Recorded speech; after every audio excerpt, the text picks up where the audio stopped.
ක්‍රිස්තු පූර්ව 1400 තරම් ඈත අතීතයේ දවසක දඩයමේ යමින් සිටි තස්මෝස් කුමරු උරහිස් දක්වා වැලි තලාවෙන් වැසී ගිය මහා ස්ෆිනික්ස් ප්‍රතිමාව සෙවණේ මදක් ගිමන් විඩාව නිවාගනුවස් වැතිරගත්තේය. එකල මෙම්ෆිස් නම් වූ ඊජිප්තු අගනගරය ආශ්‍රිතව වර්තමාන කයිරෝ නගරය අසල පිහිටි යුද මෙහෙයුම් කඳවුරකට අනුයුක්තව සේවයේ යෙදී සිටි ඔහුගේ විවේකී කාලය දඩයමේ යමින් ගත කිරීමට ප්‍රිය කළේය. දෑස් පියාගත් සැනින් නිදි දෙව්දුව ඔහු සොයා ආවේ ගතට දැනුණු විඩාබර බව නිසාම වන්නට ඇති. පුදුමයකි. ස්ෆිනික්ස් ප්‍රතිමාව රජකුමරුව මතා යමක් කියා සිටින්නට විය. එනම් වැල්ලෙන් යට වී ගිය මෙම ප්‍රතිමාව නැවත යථා තත්ත්වයට පත් කළහොත් තස්මෝස් කුමරුට පාරාවෝ රජකු වීමට වාසනාව හිමිවන බවයි.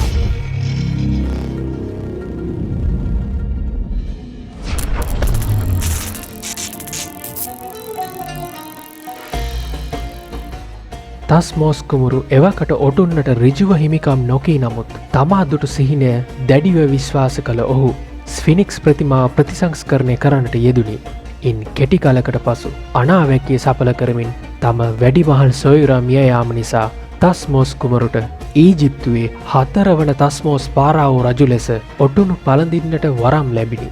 පසුකාලීනව රජු විසින් ප්‍රතිමාව නැවත වැල්ලෙන් යට නොවීම සඳහා ඒ වටා බැම්මක් නිර්මාණය කොට ඔහුගේ සිහිනය පිළිබඳ කතාපුවත ප්‍රතිමාවේ ඉදිරිපස බාහුව අතර සෙන්ටිමීටර් 380ක් උස ඇති සෙන්ටිමීටර් 218ක් පළල සිරස් පෝරුවක කොටා තැන්පත් කරන්නට යෙදිනි. වර්තමානයේ එය සිහින පලකය හෙවත් ඩ්‍රීම්ස් ටේල් නමින් හඳුන්වයි. ඊජිප්තුවේ ගීසාහි නයිල් නදිය අසබඩ බටහිර ඉවුරේ ගීසාසානුවේ පිහිටා ඇති මෙම සුවිශාල ප්‍රතිමාව ක්‍රිස්තුපූර්ව 2570 දී පමණ රජකම් කළ ගීසාහි දෙවන විශාලතම පිරමීඩය සෑදූ බව සැලකෙන කෆ්රේ නම් පාරාව රජු වෙනුවෙන් ඉදිකළ බවට එක් මතයකි. තවත් සමහරෙක් එය කෆ්රේ රජුගේ පියා වූ කූෆූ රජු වෙනුවෙන් ඉදිකරන ලද්දක් බව කියයි. ඔහු ඊජිප්තුවේ විශාලතම පිරමීඩේ නිර්මාතෘවේ. කෙසේ වෙතත් කෆ්රේ රජුගේ අනෙකුත් පිළිමහා සසඳා බලන කල ඒවා ස්ෆිනික්ස් ප්‍රතිමාවේ මුහුණට ඉතා සමාන බව දැකිය හැකිය. ස්ෆිනික්ස් ප්‍රතිමාව ඉදිරියේ සිට බලන විට කෆ්රේ රජුගේ පිරමීඩය පිටුපසින් දිස්වන නිසා ප්‍රතිමාව පිරමීඩේ භාරකරු ලෙස ඉදිවන්නට ඇති බව සිතිය හැකිය. ප්‍රතිමාවේ මුහුණේ වර්ණක අවශේෂවලින් පෙනී යන්නේ ස්ෆිනික්ස් ප්‍රතිමාව මුල් අවදියේදී පින්තාරු කර තිබෙන්නට ඇති බවයි.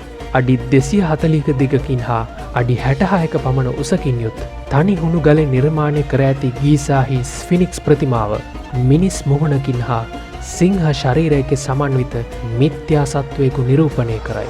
ස්ෆිනික්ස් ප්‍රතිමාවේ නාසය ප්‍රංශ අධිරාජ්‍යයකු නැපෝලියන් බොනපාට්ගේ හමුදාවතින් ගීසා අසල සිදු වූ යුද ගැටුමකදී විනාශ වන්නට ඇති බව මතයක් ඇත.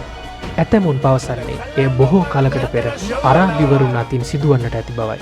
ඇතැම් විට එය ස්වභාවික හේතුන් නිසා ප්‍රතිමාවේ නාසය හා රැවුල විනාශ වන්නට ඇත. ප්‍රතිමාවේ රැවුලේ ශේෂ වූ කොටස් අදද බ්‍රිතාන්‍ය කෞතුකාගාරයේ දැකිය හැක. කාලයත් සමග නැවතත් වැලි තලාවේ සැඟවී ගිය ස්ෆිනික්ස් ප්‍රතිමාවේ කැනීම් කටයුතු 1858 දී නැවතත් ඊජිප්තු පුරාවස්තු සේවයේ නිර්මාතෘ වන ප්‍රංශ ජාතික ඔගස්ටේ මැරියට් විසින් ආරම්භ කරන ලදී. ප්‍රතිමාවට ආසන්නයේ නටබුන් වූ ගොඩ නැගිලි අතරින් කළු ගිනිකඳු පාෂාණයෙන් කැටයම් කරන ලද කෆ්රේ රජුගේ යයි සැලකෙන ජීවමාන ප්‍රමාණය පිළිරුවක් සොයාගත හැකි විය. වර්තමානයේ එය කයිරෝහි කෞතුකාගාරයේ තැන්පත් කර තිබේ. කෙසේ වෙතත් ස්ෆිනික්ස් ප්‍රතිමාවේ අනන්‍යතාවය නම් තවමත් නිශ්චිතව තහවුරු කරගෙන නැත. ඇතැම් පරියේෂකයන් පවසන පරිදි ස්ෆිනික්ස් ප්‍රතිමාව වසර 5000ක් නොව වසර 9000ක් තරම් ඉතා පැරණි බවයි. වර්තමානයේ එය ස්ෆිනික්ස් ප්‍රතිමාව ලෙස හැඳින්වුවත් ආරම්භයේදී එය කුමන නමකින් හැඳින්වූයේදැයි නිශ්චිතවම කිව නොහැක. එයට හේතුව ස්ෆිනික්ස් යන යෙදුම ප්‍රතිමාව ඉදිකර වසර 2000කට පමණ පසු කාලයකදී ග්‍රීක පුරාවෘත්තවලින් ආරම්භ වූ බැවිනි. සුප්‍රසිද්ධ ඊඩිපස් නම් ග්‍රීක මිත්‍යා කතාවට අනුව ස්ෆිනික්ස් යනු කාන්තා හිසක් හා සිංහ ශරීරයකින් යුත් පියාපත් සහිත සත්වයකි. එම පුරාවෘත්තය සැකෙවින් මෙසේ සඳහන් කරමි. තීබ්ස් නම් වූ එක්තරා නගරයක ජීවත් වූ රජතුමෙකු හා ඔහුගේ බිසව බොහෝ කලක් දරුවන් නොමැතිවීම නිසා ඒ පිළිබඳව අනාගත වාක්‍යයක් විමසා සිටියෝය. එහිදී රජුට දාව උපදින පිරිමි දරුවෙකු අතින් රජු මිය යන බවත් එයින්ද නොනැවති ඔහු තම මව්වන රජ බිසව විවාහ කරගන්නා බවටත් අනාවැකියක් පළවිය.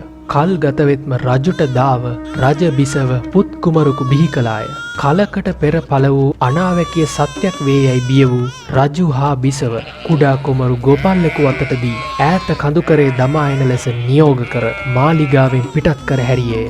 කෙසේ නමුත් ගොපල්ලා කුමරු තනිකර එනු වෙනුවට තවත් ගොපල්ලෙකුට ඔහු බාර දුන්නේය. එම ගොපල්ලා විසින් කුමරු කොරින්ත් නම් නගරේ රජුට බාර දෙන ලදී. එම රජපෞල ඇසුරේ ඔවුන්ගේ දරුවෙකු මෙන් හැදී වැඩෙන ඊඩිපස් කුමරාට දිනක් බේබද්දෙකු විසින් ඔහු අවජාතකයෙකු බව කියමින් අවලාද නගයි.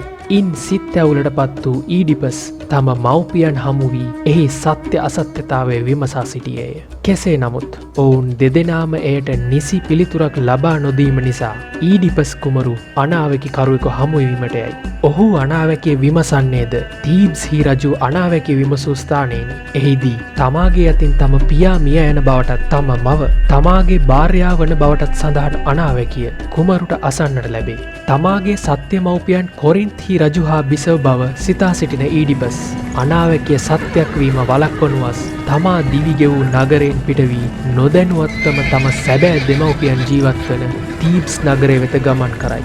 නගරයට යන අතරමඟදී සිදුවන අනපේක්ෂිත ආරවුලකදී ඔහු අතින් නොදැනුවත්වම තීබ්ස් හි රජු වූ තම සැබෑ පියා ඝාතනය වෙයි. තීබ්ස් නගරය වෙත එළඹෙන ඊඩිපස් කුමරුට නගරයෙන් පිටත මිනිසුන් බිලි ගැනීමට බලා සිටින ස්ෆිනික්ස් නම් වූ සත්වයා අසන පැනයකට පිළිතුරු දීමට සිදුවේ. එහිදී ස්ෆිනික්ස්ගේ ප්‍රහෙලිකාව සාර්ථක විසඳීම නිසා ඔහුට තීබ්ස් කරා එළඹීමට අවස්ථාව උදා වේ.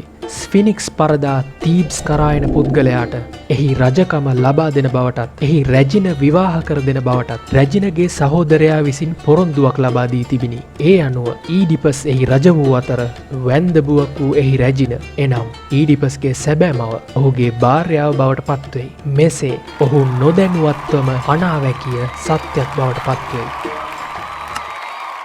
ස්ෆිනික්ස් ප්‍රතිමාවෙන් සැබැවින්ම නිරූපණය වන්නේ ඉහතකී ඊඩිපස් කතාවට සමාන ස්ෆිනික්ස් කෙනෙකු ගැන නම් එයින් කියවෙන ප්‍රහෙලිකාව කුමක් විය හැකිද? එය විසඳීමෙන් පසු සිදුවන්නේ කුමක්ද? ග්‍රීක සාහිත්‍යයේ පමණක් නොව ආසියානු කලාපයේ පවා මීට සමාන මිත්‍යා සත්වයින් දැකගත හැකිය. උදාහරණ ලෙස සංස්කෘත භාෂාවෙන් පුරුෂ මිර්ග නමින් හැඳින්වෙන්නේ අඩක් මනුෂ්‍ය හා අඩක් මුර්ගයෙකු බඳු වූ සත්වයෙකුටයි. තවද ඉන්දියාවේ බෞද්ධ ස්තූපයක් වන බරහත්හි ద్వාරයකද ස්ෆිනික්ස් කෙනෙකු දැකිය හැකිය. ලංකාවේ පවා හින්දු කෝවිල් ආශ්‍රිතව මිනිස් ශරීරයක් හා සිංහ හිසක් සහිත නරසිංහ රූප දැකිය හැකිය. ඇතැම් මූලාශ්‍රවලට අනුව ස්ෆිනික්ස් ප්‍රතිමාව හෝරස් නම් අහසේ දෙවියන් එසේත් නැත්නම් හෝරස් of the horizon ලෙස හැඳින්වූ බව කියවේ.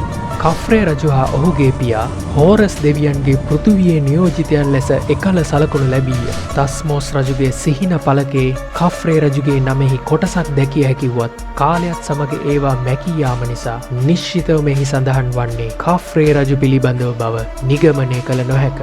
මෙසේ සියවස් දෙකකට අධික කාලයක් තිස්සේ පුරාවිද්‍යාඥයන්ගේ නොයෙක් මතවාද අතර දෝලනය වෙමින් පවතින අදටත් කවුරුන් විසින් කවදාක කුමක් සඳහා නිර්මාණය කළාදැයි නිශ්චිතවම කිව නොහැකි මෙම අපූරු නිර්මාණය ඉදිරියටත් තවත් අවුරුදු දහස් ගණනක් නිහඬව ලෝකයේ දෙස බලා සිටිනු ඇත.